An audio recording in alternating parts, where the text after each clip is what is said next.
clapping hands and blaring cants as the Cuirass watched in awe at the duel between Karna and Arjuna. The battle raged on the two warriors, exchanging blow for blow their bows, singing out in a deadly rhythm. But in the end it was Arjuna who emerged victorious, his Gandhava singing its final song as he struck down Karna's charioteer and sent him fleeing from the battlefield. As the dust settled, the Cuirass surveyed the carnage before them. Their warriors lay scattered across the field, their armor.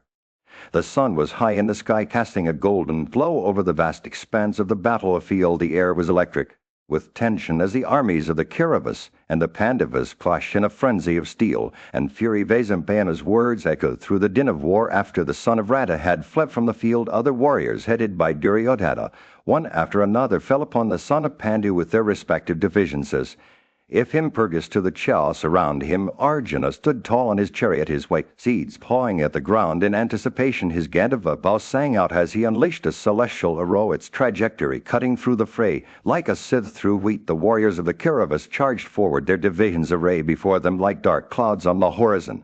But Arjuna's arrows rained down upon them, each one striking true and finding its mark. The battle-scared earth trembled beneath the feet of the elephants as they charged into the fray, their tusks gleaming in the sunlight.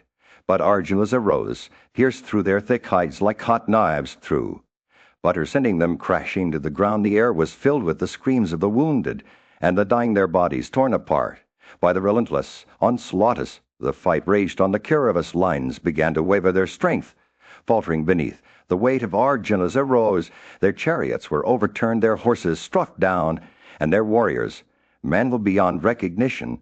The earth itself seemed to be stained with blood as the Kaurava army stumbled backward in disarray. But Arjuna was not finished. Yet he drew his Gandhava bow back once more, its string thrumming like a harp string as he released another arrow into the fray. This one struck true, piercing the heart of Drauma's son Aswathaman and sending him tumbling to the ground. As the battle reached its crescent of Karna, the great warrior stood tall on his chariot, his eyes blazing with fury. He hurled a shaft at Arjuna, but it was deflected by the latter's quick reflexes. Undeterred, Arjuna shot back 73 arrows of sharp points at Karna, striking him in the ear with a birded shaft. The Kaurava army wavered, their lines broken, and their strength spent. Their great bowmen lay scattered across the battlefield, their bodies pierced by Arjuna's arrows like targets on a shooting range. As the sun began to set, casting a reddish glow over the carnage, it seemed as if the very fabric of reality was being torn apart. Just then Uttara, the son of Virata, approached Arjuna on his chariot, asking, as the great battle between the Kuras and the Pandavas unfolded, Vaisampayana described the scene before the king. The ranks of the Kuru warriors stretched out like dark clouds drifting lazily across the sky. Among them stood the enemy's horses, their riders, fierce and terrifying in their armor. But it was not just the mortals who had gathered on the battlefield. The gods themselves had come to witness this epic clash. The king of the gods rode into battle on a magnificent chariot accompanied by his celestial companions. The Viswas and Maruts. The firmament above was ablaze with light as the gods' cars descended upon the earth, each one resplendent in its own unique beauty. The air was filled with the sweet scent of divine garlands and the sound of rustling robes and chimeras carried on the breezes. The gods took their places around the battlefield. The king's chariot stood out among them all, a magnificent vehicle adorned with gems of every kind, its roof upheld by pillars of gold. The celestial cars of Agni-Isa, some of Varuna, Prajapati, and Datri shone brightly alongside it, as did those of the Gandharva, Tamburu, and other gods. The air was electric with anticipation as the foremost of sages and siddhas came to behold the encounter between Arjuna and the Kuras. The red umbrellas and robes of the gods added a pop of color to the scene, while the fragrance of divine perfumes wafted through the air, soothing the combatants. And then at the center of it all stood Indra himself, the slayer of Vala, wielding his thunderbolt with ease, his eyes fixed intently on his son Arjuna, who was about to face off against Bhishma in a battle that would shake the very foundations of the earth. Despite his steady gaze, Indra's expression betrayed no hint of satisfaction, for he knew that this was more than just a mortal conflict. It was a test of the gods' own power and might. As the battlefield erupted into chaos, Vaisampayana watched with bated breath as the two armies clashed in a frenzy of steel and sound. The earth trembled beneath their feet, but Indra's eyes remained fixed on his son, his heart filled with a mixture of pride and trepidation for what was to come. The sun beat down upon the vast army of the Kurus gathered on the battlefield. Arjuna, the renowned warrior and son of the Pandavas, stood tall amidst his comrades, his eyes fixed intently on a distant figure. He turned to Uttara, the son of Virata, and gave him a series of swift instructions. Proceed to the southern side of that chariot with the golden altar emblem. Arjuna commanded, his voice clear and resolute. Kripa, the son of Saradwai, is making his way there. You must intercept him. Uttara nodded swiftly, his eyes shining with understanding.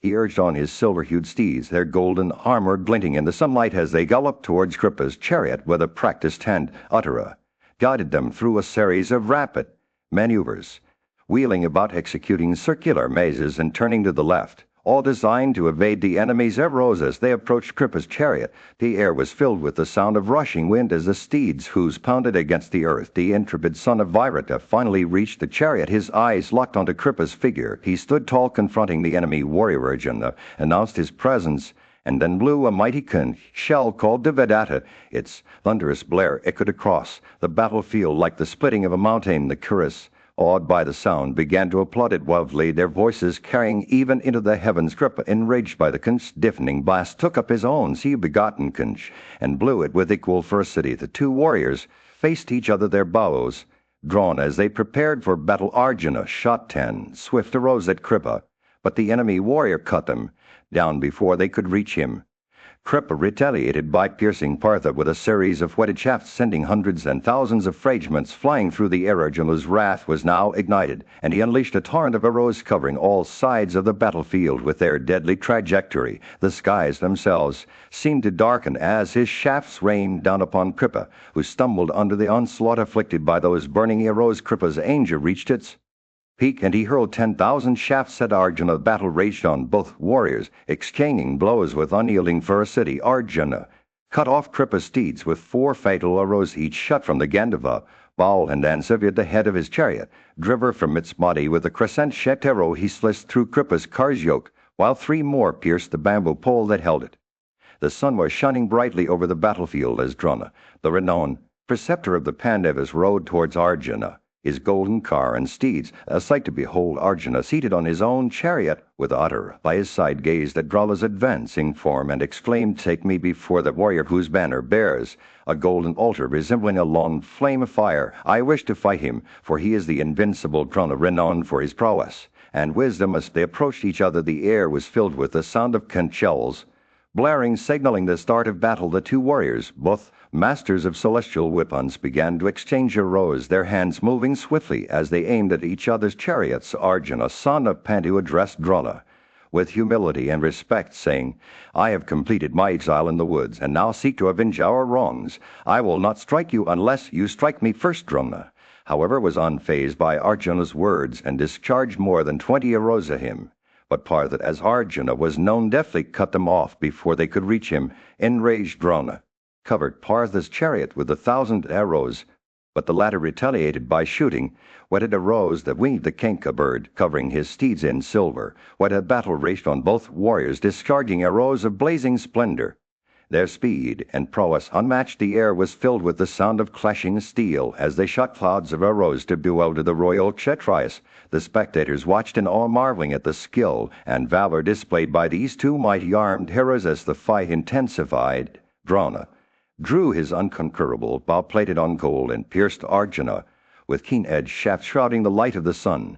But Partha, unfazed, cheerfully discharged countless arrows from his Gandhava, destructive of foes and capable of withstanding the greatest strain of battle. Between Drona and Arjuna was a spectacle to behold, their arrows flying in every direction as they clashed on the battlefield. The sky itself seemed to darken as they exchanged arrow upon arrow, each one more swift and deadly than the last. It was as if 2 elephants were assailing each other with their tusks, their wrathful cries echoing across the land. In this fierce encounter, both warriors displayed various celestial weapons in due order. Their prowess unmatched. Arjuna resisted Drona's whetted arrows with his keen shafts, while Drona fought playfully with smooth and straight arrows, as if to test Partha's mettlese. The battle raged on. It seemed that neither warrior could gain the upper.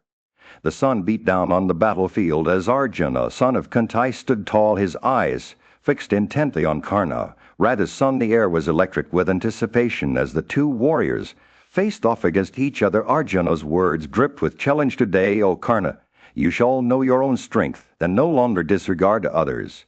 He paused, his gaze piercing through the din of battle. You who had witnessed Anchala's princess outraged in the midst of the court, now reap the fruit of that act. Karna, known for his boastful words, sneered at Arjuna. Ye will, Partha, accomplish what you say in deeds, not just words. He taunted, his voice carried across the battlefield, echoing off the armor-clad warriors gathered around them. The world knows that your words exceed your actions. If we witness your prowess, now we may acknowledge its truth. Karna's words dripped with sarcasm, but beneath the surface a spark of determination flickered to life. Arjuna's face set in a fierce expression as he replied, even now you fled from battle with me, and it is for this that you live, although your younger brother has been slain. What other person, save you, having beheld his younger brother slain in battle, would himself flee from the field? The words hung in the air like a challenge, daring Karna to respond without hesitation. Arjuna charged forward, unleashing a volley of arrows capable of piercing even the strongest armor. But Karna, that mighty car warrior, received the assault with alacrity, firing arrow after arrow from his quiver. The battlefield erupted into chaos as the two warriors clashed their bows, singing out in a deadly rhythm. The air was filled with the whizzing of arrows, each one striking its mark with precision. Arjuna's Gandhava bow sang out, its strings vibrating with power as he cut down Karna's steeds and shired his quiver. Karna retaliated, firing a dart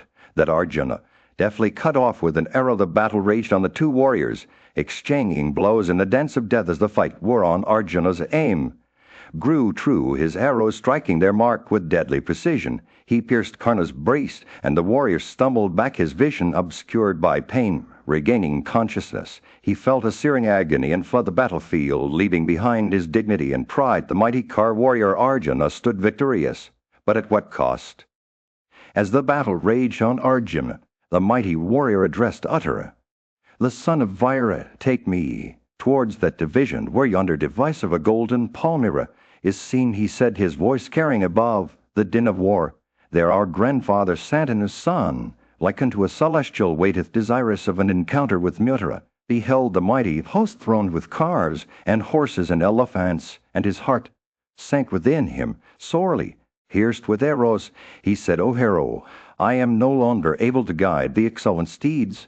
My spirits droop, and my mind is exceedingly bewildered. He described the chaos around them, the flapping of fences, the blare of guns, the leonine roars made by the warriors, and the shrieks of elephants. Arjuna reassured him, do thou not fear, assure thyself, thou also hast on the field of battle performed, O bull among men, wonderful feats. He reminded Uttara that he was a prince born in the illustrious line of Matsyas, and it behooved him not to feel dispirited in chastising his foes. Therefore, O prince stationed on my car, muster all the fortitude and hold the reins of my steeds. He said with renewed determination. Arjuna urged Uttara to take them towards Bhishma's division. He vowed to cut off Bhishma's bow string in battle and show her the Kauravas with celestial weapons. The Kauravas shall behold the gold-decked back of my Gandhava. Today, he declared, and assembled together the foe shall dispute, saying, by which hand of his the right or the left doth he shoot us. They approached Bhishma's division. Arjuna began to weave a web of arrows around him. The mighty warrior cheerfully withstood the onslaught. But soon four mighty warriors, Dasasana and Vikrama and Dasaha and Vivingsatai, rushed towards him. They surrounded Vivatsu. Arjuna, who cut off Bhishma's standard at its roots with a gold-decked arrow. The battle raged on with arrows flying in all directions. Arjuna confronted Dasasana, cutting off his bow plated with gold and piercing his person in the breast by means of 5 arrows. Dasasana fled, leaving the combat. Vikrama too fell to Arjuna's arrows, while Dasaha and Vivingsatai were killed by the mighty son of Kanshas. The dust settled. The unvanquished Vivatsa stood victorious, his diadem glinting in the sunlight. He had single-handedly vanquished the 4 warriors and their steeds, leaving none. The sun beat down upon the battlefield, casting a golden glow over the chaos that unfolded before Arjuna's eyes. The great car warriors of the Kuras, united in their determination to vanquish him, charged forward with a ferocity that shook the very earth. But Arjuna, his soul immeasurable, and his spirit unyielding, stood firm against the onslaught as the cuirass arrows rained down upon him. He drew from the quiver of his mind an endless supply of shafts, each one flying swift and true to its mark. The sound of the Gandavas twine was like thunder on a summer day, striking fear into the hearts of those who dared oppose him. The earth trembled beneath the hoofs of the elephants as they charged forward, their trunks raised high in defiance. But Arjuna's arrows were like autumnal rain, pouring down upon the battlefield with relentless fury. They pierced through steel and silver, copper and flesh, leaving naught but mangled bodies and shattered dreams in their wake. The cuirass roars of triumph turned to screams of terror as they stumbled backward, their coats of mail torn apart by the arrow's deadly precision. As the battle raged on, Arjuna's form seemed to dance upon the field, his bow singing its song of death. With every stroke his shafts sliced through armor and flesh, alike leaving a trail of mangled bodies in their wake. The sound of canks and drums mingled with the screams of the dying, creating a cacophony that shook the very foundations of the earth. The battlefield was transformed into a river of blood, its waves crashing against the shores of despair. Coats of mail and turbans floated up on its surface like autumn leaves on a stormy day, while elephants became alligators in this sea of death. The sound of arrows cutting through steel and flesh created a maelstrom of terror that seemed to have no end as Arjuna's wrath poured forth like a torrent. The cuirass spirits began to flag. Their cries of defiance turned to pleas for mercy as they beheld the horror that was unfolding before their eyes. Duryodhana, the leader of the Kuru warriors, stood frozen in terror, his heart heavy with foreboding. And then, as if the very fabric of reality had been torn apart, Arjuna's arrows seemed to dance upon the battlefield with a life of their own. The river of blood that flowed from the bodies of the fallen warriors seemed to have no end, its waves crashing against the shores of despair like a mighty deluge. In this maelstrom of death and destruction, Arjuna stood it as the master of his fate, his bow singing its song of triumph. With every stroke his form seemed to shine like a beacon in the darkness, illuminating the path that led to victory. The river of blood that he had created was a testament. The sun was setting over the battlefield, casting a golden glow over the chaos that had erupted among the cuirass. Bhishma, the grandsire of the Paratas and son of Santanu, stood tall, his gold-adorned bow gleaming in the fading light. He charged at Arjuna, the Pandava prince, with a fierce determination etched on his facies. He approached. A white umbrella was held over Bhishma's head, making him look like a majestic hill at sunrise. The sound of his conch echoed through the air, cheering on the sons of Dhritarashtra as he clashed with Arjuna. Vivatsa, one of the Pandava brothers, stood frozen in awe as Bhishma bore down on them, but Arjuna was not intimidated. He welcomed Bhishma with a warm smile, like a hill receiving a rain-charged cloud. The two warriors faced each other, their eyes locked in a fire stare. Bhishma pierced Partha's flagstaff with 8 arrows, but Arjuna retaliated by cutting down Bhishma's umbrella with a mighty javelin. The battle raged on, the two warriors exchanging blows and counter-blows. Bhishma covered Dhananjaya with a powerful celestial weapon, but Arjuna hurled one back at him only to have it absorbed like a hill receiving a deep mass of clouds. The air was filled with the whizzing sound of arrows as the two combatants clashed. As the fight continued, the Kaurava warriors watched in awe, their mouths agape at the first city of the battle. Bhishma and Arjuna were evenly matched, each one landing blows that seemed impossible to counter. The air was filled with 1,000 pieces of flying arrows, like fireflies dancing in the evening sky. But when the celestial weapon ceased, the combatants switched to ordinary arrows. Bhishma's gold-decked bow was cut down by Arjuna, but he quickly strung another and continued to rain arrows upon his opponent. The battle raged on, with neither side giving an inch. As the fight reached its climax, the Kaurava warriors exclaimed in amazement at Bhishma's prowess. "Excellent, excellent!" They cheered, their voices carrying across the battlefield. Only a few warriors could match Arjuna's might and speed, but Bhishma was one of them. Just as it seemed that neither warrior would yield, Bhishma's bow was cut down once more by Arjuna. The son of Santanu stood tall, his chest heaving with exertion, but Arjuna's arrows continued to rain down upon him. Finally, the driver of Bhishma's chariot called out for safety, and Bhishma leaned against the pole of his car, his eyes closed in defeat. As the dust settled, the Kaurava warriors cheered once more. The sun beat down on the battlefield as the war raged on between the Pandavas and the Kauravas Vaishnampana watched in awe as the great warrior Bhishma fled the van of battle, leaving his comrades behind. But the illustrious son of Dhritarashtra, Duryodhana, was not one to be deterred. He hoisted high the flag of his kingdom and approached Arjuna. Bow in hand, with a loud roar that shook the earth, Duryodhana shot an arrow from his bow, its spear-headed shaft stretching out like a snake, and pierced it into Arjuna's forehead. The golden point glinted in the sunlight as the hero of famous deeds stumbled, looking resplendent like a beautiful hill with a single peak. But even as he fell, the warm life blood gushed out from his wound, flowing down his body like a wraith of golden flower. Arjuna, enraged by the arrow's swift and deadly strike, took up arrows endued with the energy of snakes of virulent poison. He shot them at Duryodhana. But the king was not one to back down with formidable energy.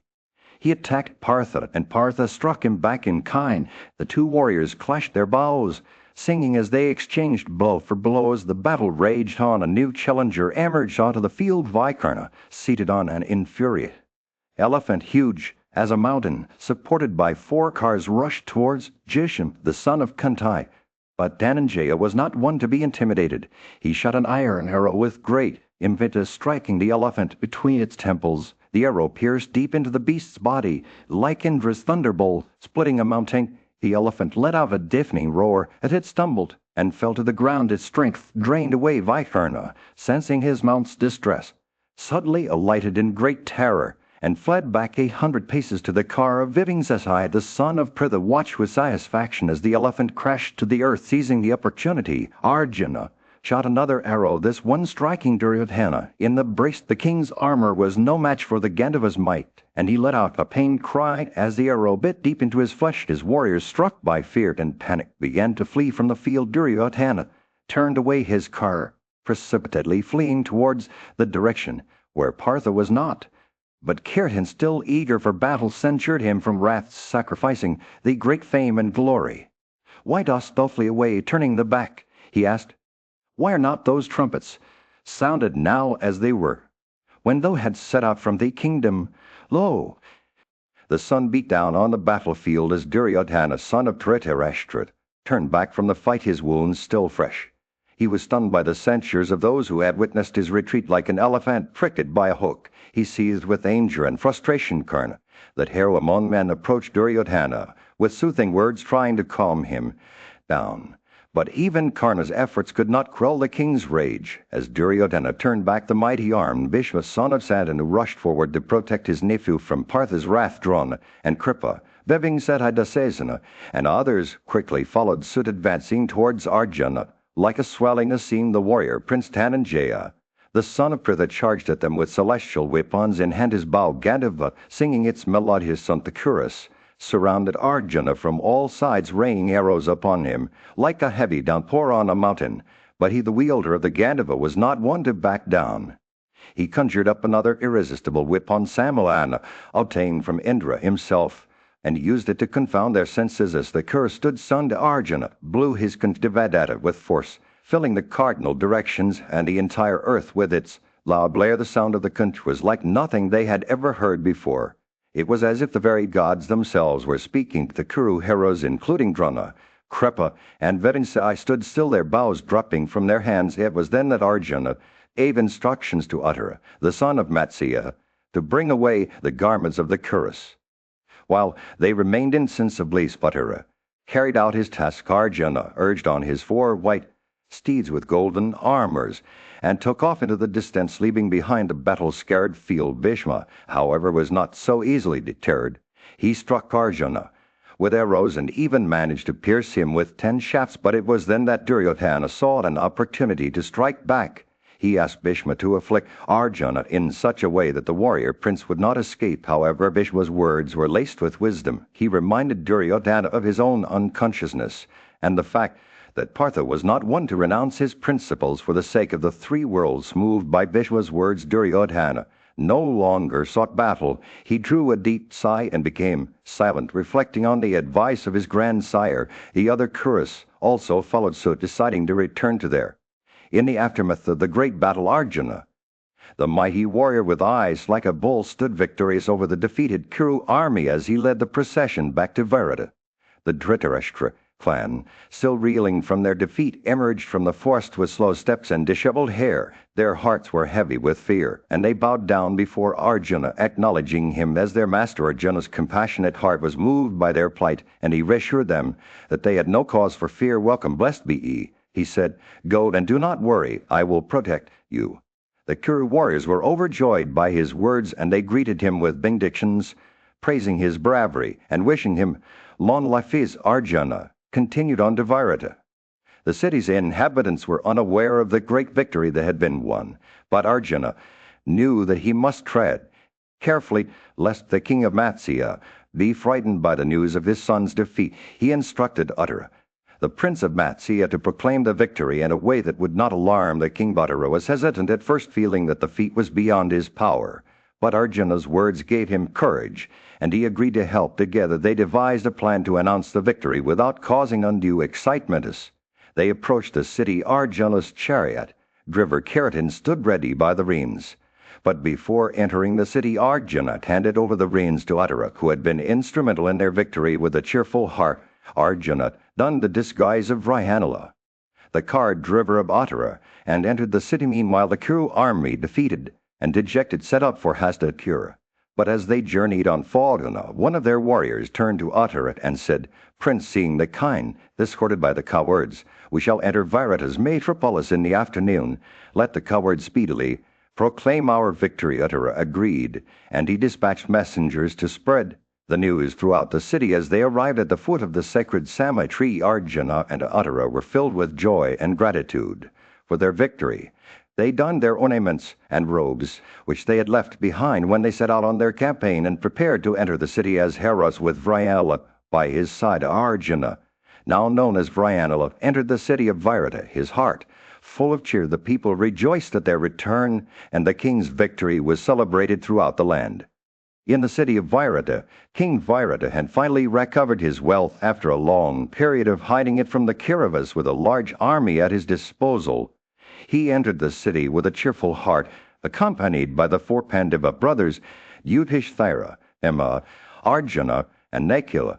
The king's subjects, including the Brahmanas, welcomed him back to the city, worshipping him as they had before. As Virata sat on his throne, he asked about his son Uttara, who had gone off alone with only Vryanula as his charioteer to face the Kuru army. The women and maidens of the palace told him that Uttara had issued forth alone to vanquish the 6 mighty Kar warriors, Bhishma, Kripa, Karna, Duryodhana, Drona, and Drona's son. King Virata became filled with grief at the thought of his brave son going out alone to face such formidable foes. He called upon his chief counselors and ordered a large division of troops to accompany Vryanula in protecting Uttara. The king dispatched horses, elephants, cars, and foot soldiers, equipped with various kinds of weapons and ornaments. Meanwhile, Yudhishthira, the just king, smiled and said that if Vryanula was indeed Uttara's charioteer, his son would be able to vanquish all the lords of earth, allied with the Kurus. The swift-footed messengers dispatched by Uttara soon arrived in Virata city, bearing tidings of their victory over the Kuru army. The minister-in-chief informed King Virata that all the kine had been brought back and the Kurus had been defeated. He also told him that Uttara was well with his charioteer Vryanula. Yudhishthira said that it was fortunate indeed that the kine had been recovered and the Kurus routed. Hearing of his son's victory, King Virata became so glad that his body hair stood erect. He ordered presents to be made to the messengers and instructed his ministers to decorate the highways with flags, worship all the gods and goddesses with flowery offerings, and prepare a grand reception for Uttaras. The news of their victory spread. The citizens of Virata city issued forth to welcome Uttara, accompanied by musicians, harlots, princes, and brave warriors. King Virata himself ordered that the highways be decorated with flags, and that all the gods and goddesses be worshipped with flowery offerings. The king then turned his attention to the game of chess, which he had forgotten in his joy. He asked Sarantri to fetch the chess, and Kanka agreed to play against him. However, Yudhishthira advised her in the grand court of Virata, where the sun shone brightly on the polished stone floor, a saying unfolded that would be etched in the memories of those present for eternity. Humanjaya, the eldest son of King Virata, entered the hall with reverence, his eyes cast downward as he approached Kanka, who lay wounded and covered in blood. The Sarentri, a devoted attendant, sat beside him, tending to his needs. Uttara, the king's son, rushed forward, his voice trembling with concern. Father, by whom has this noble one been struck? Who could have perpetrated such a heinous act? He asked, his eyes scanning the room as if searching for an answer. The king's response was swift and unyielding. It was that deceitful Brahmin who received my wrath. He had the audacity to praise that person. He said, his voice dripping with disdain. The king's words hung in the air like a challenge, but Uttara's expression remained resolute. Father, you have committed an injustice. Uttara said firmly, you must make amends and appease Kinka's forgiveness, lest the curse of a Brahmin consume us. All his words were laced with conviction, and even Virata seemed to waver under the weight of his son's rebuke. The king began to sue at Kunti's son, who had been like a fire hidden in ashes. Rahanala entered the council room, his eyes cast downward as he saluted both Virata and Kinka. The bleeding had stopped, but the tension in the air remained palpable. Kinka, however, surprised everyone by forgiving the king with ease. I have long ago forgiven you, O king, he said, his voice calm and measured. Anger is a fire that consumes us all. I do not blame you for your actions. His words were like balm to Virata's troubled soul. The king, still agitated, began to praise Uttara's bravery in battle, extolling his virtues to Sachin, who stood silently by. You are truly my son, the king said, his voice filled with emotion. In you I see a reflection of myself, strong, brave, and just. The king's words were like a benediction, but they also served as a reminder of the trials that lay ahead us. The king spoke. Rahanala stood silently by, his eyes fixed on the ground. He had witnessed the turmoil that had erupted in the council room, but he remained steadfast, his loyalty to Kinka unwavering. The scene ended with Virata's words still echoing through the hall, a testament to the complexities of human nature and the enduring bonds of family and duty. The sun was setting over the battlefield, casting a golden glow over the Singha Chaos. Uttara, his face ashen with fear, approached his father Virata on their chariot. Father, he said, his voice trembling, I must confess that I have failed to retrieve our kind and vanquish the Kauravas. It was not my doing, but that of a celestial youth who intervened in the battle. Uttara spoke. A figure emerged from the distance, riding on Virata's chariot. The young warrior, with eyes shining like stars, gazed upon Uttara with a mixture of amusement and concern. He had been the one to single-handedly defeat Kripa, Drana's son, and Bhishma, and now he stood victorious over the battlefield. Duryodhana, the prince of the Kuru dynasty, approached him on his chariot, surrounded by his counselors, his face twisted in a snarl. He showed arrows at the young warrior, but they were no match for his lightning-fast reflexes. The celestial youth flawed as he dodged and waved between the arrows his own arrows, piercing through the Kuru army like a hot knife through butter. The 6 great car warriors of the Kurus, once proud and fearless, now fled in disarray, their armor shattered and their clothes torn from their backs. The young warrior stood triumphant, his chest heaving with exertion as he surveyed the carnage around him. As the dust settled, Virata's eyes widened in amazement. Where is that mighty arm and famous youth of celestial origin? He asked his son Uttara. I must behold and worship him for saving me and my kind. But when Uttara replied that the young warrior had disappeared into thin air, Virata's face fell. The next day, however, brought a new development. Partha, the prince of the Pandavas, who had been living in disguise in Virata's palace, presented his own garments to Virata's daughter, Uttara. The beautiful and grateful girl was overjoyed with her new clothes, and her heart swelled with love for the young warrior who had saved them all. Thus, the sun set on another day of battle. The people of Matsya kingdom gathered around their king Virata to hear tales of the mighty warrior's exploits, and though he remained in hiding, his legend grew, inspiring awe and reverence throughout the land. The sun had barely risen on the 3rd day of their stay in Virata's kingdom when the 5 Pandava brothers, attired in their finest white robes and adorned with precious ornaments, emerged from their chambers. They had taken a refreshing bath, and now they looked every inch the radiant princes that they were with Yudhishthira at their head. They strode into the grand council hall of Virata's palace, their presence commanding attention. As they entered, the brothers took their seats on the thrones reserved for kings, shining like fires on the sacrificial altar. The very air seemed to vibrate with their energy and splendor. Virata, the king of Matsya, looked up from his own seat, a mixture of surprise and curiosity etched on his face. The king's gaze lingered on the Pandavas for a moment before he spoke, his voice tinged with annoyance. A player at this, the word employed by me as a courtier," he exclaimed, addressing Kanka, who sat beside him like a celestial being. "How couldst thou equip the royal seat thus attired in handsome robes and ornaments?" The king's words were laced with sarcasm, but Arjuna, ever quick-witted, sensed an opportunity to jest. With a mischievous glint in his eye, Arjuna began to speak, his voice dripping with admiration. "This person, O king, deserveth to equip the same seat with Indra himself," he said, his words painting Kanka as a paragon of virtue. He described Kanka's devotion to the Brahmanas, his mastery of the Vedas, and his indifference to luxury and carnal pleasures. Arjuna spoke of Kanka's habit of performing sacrifices, his steady vows, and his extraordinary knowledge of Vipassas. He spoke. Arjuna's words conjured up a vision of Kanka as a mighty warrior unmatched in intelligence and prowess. He described how Kanka was like unto a great rishi celebrated over all the worlds for his morality, strength, and intelligence. The king listened, entranced by Arjuna's eloquence. Virata, however, seemed puzzled, unsure whether to laugh or scold. His expression changed from annoyance to curiosity as he listened to Arjuna's words. He began to see Kanka in a new light as a mighty warrior and a true embodiment of virtue, and when Arjuna finished speaking, the king's face broke into a smile. "I see, Virata," said his voice, filled with understanding. "This one indeed is the very embodiment of virtue." He nodded his head in approval, acknowledging Kanka as the worthy occupant of the royal seat. The brothers Pandava smiled at each other, their bond and affection for one another evident in their faces. In that moment it was clear that Kanka was more than just a player. In the kingdom of Virata, a grand celebration was underway to honor the heroes who had protected the land from invaders. But little did anyone know that among the guests were 5 brothers, the Pandavas, who had been living in secret for years. Their identity remained hidden even from their host, King Virata. As the festivities reached their peak, Arjuna, one of the Pandava brothers, stood out among the crowd with his striking appearance and mighty physique.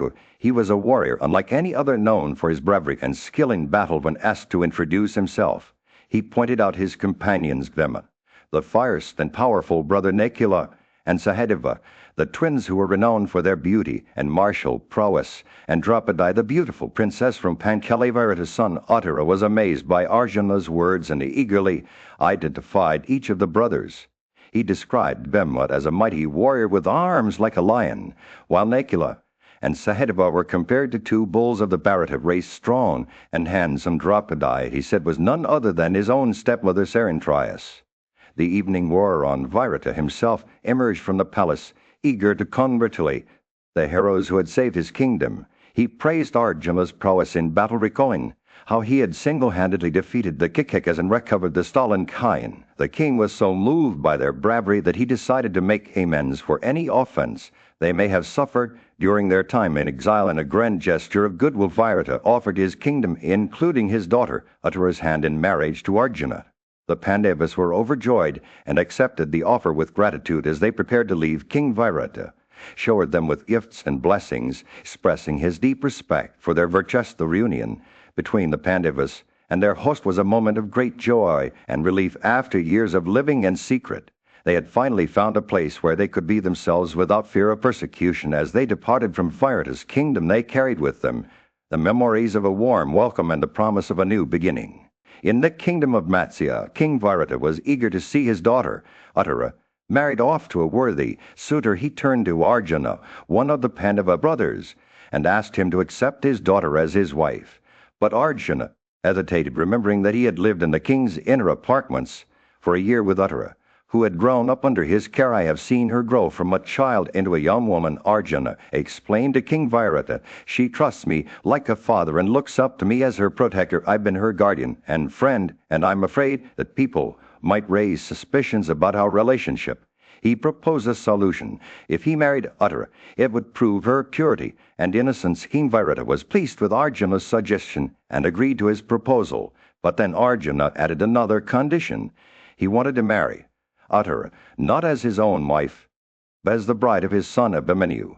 The king was delighted with this idea, knowing that Abhimanyu was a worthy husband for his daughter. The preparations for the marriage began in earnest. King Virata sent out invitations to all the kings and nobles who had come to support him during his reign. As a disguise, he also invited Vasudeva, Krishna's father, and other prominent members of the Vrishai clan. The city was filled with excitement as thousands of elephants, horses, and foot soldiers arrived from different parts of the country. Krishna himself came to the city accompanied by Abhimanyu and his mother Subhadra. He brought with him gifts for the Pandavas, including female slaves, gems, and robes. The nuptial festival began with music and dancing filling the palace of King Virata. There were haunted, and wines, and intoxicating juices were profusely collected. The matrons of the Matsya kingdom, led by Sujna, came to the palace adorned in their finest clothes and jewels. Among them was Krisha, shining like a star with her beauty, fame, and splendor. She led out the princess Uttara, dressed in every ornament and resembling the daughter of Indra himself. The marriage ceremony took place with Arjuna accepting Virata's daughter on behalf of his son Abhimanyu. King Yudhishthira, the eldest Pandava brother, also accepted her as their daughter-in-law. After the ceremony, the king gave away gifts to the Brahmanas, including wealth, kine, and vehicles. The city of Matsya shone brightly like a great festival filled with cheerful and wealth people. The marriage between Abhimanyu and Uttara was celebrated with grandeur, marking a new beginning for the Pandavas and their allies.